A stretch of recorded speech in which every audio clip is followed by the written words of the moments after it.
PUBG की लत ने छीन ली एक मासूम की जान। निर्मल जिले के भैंसा इलाके में पेश आया एक दिल दहला देने वाला वाकया सबको झिंझोड़ कर रख दिया। इत्तलात के मुताबिक 10वीं जमात का तालिबे इल्म बेती रिशेंद्रा पबजी गेम का इस कदर आदी हो गया था कि दिन रात उसी में गुम रहता था। रोजाना 10 घंटे से ज्यादा उसकी जिंदगी सिर्फ मोबाइल स्क्रीन पर बीतती थी। गहरे नशे की हद ये थी कि उसने स्कूल जाने से इनकार कर दिया और कहने लगा कि गेम खेलने के लिए वक्त ही नहीं मिलता। वालिदैन ने उसे साइकियाट्रिस्ट और न्यूरोसर्जन को भी दिखाया, मगर रिशेंद्रा ने खुद वालिदैन को धमकी दी कि मैं गेम किसी भी हाल में खेलूंगा। सिर्फ 3 दिन पहले वालिदैन ने उसका फ़ोन छीन लिया, जिसके बाद वो शदीद उदासी और गम में डूब गया। उसी करब में उसने अपनी ही जिंदगी का खात्मा कर लिया। ये वाकया न सिर्फ एक घर के चिराग को बुझा गया, बल्कि सबके लिए एक कड़वा सबक है कि डिजिटल दुनिया का जुनून किस तरह एक मासूम जान निगल सकता है।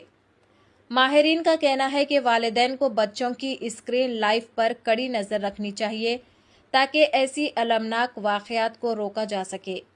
चैनल को लाइक करें, शेयर करें और फॉलो करना ना भूलें। చేశారు కదా తనే మార్చుకోలేదా విధానాన్ని? లేదు, మెడికేషన్ అంటే హైదరాబాద్లో హాస్పిటల్లో ఎంఆర్ఐ స్కాన్లు అది చెప్పినవి అన్నీ చేశాము.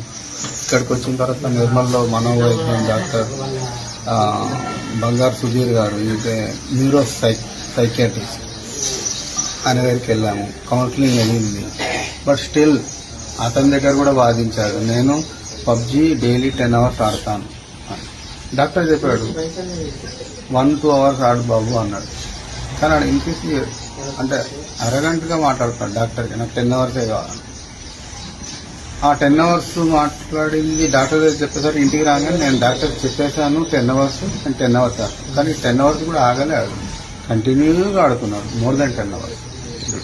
అంటే ఇప్పుడు చనిపోయాడు కదా, తను ఏం సూసైడ్ ఎలా చేసుకుంటారు ఏంది అది మాకు తెలియదు సార్. యాక్చువల్లీ నేను లేను, హైదరాబాద్ కట్ వెళ్ళాను. మా బిజినెస్ కింద కూడా ఉంది, మేడం కింద ఉంటాడు,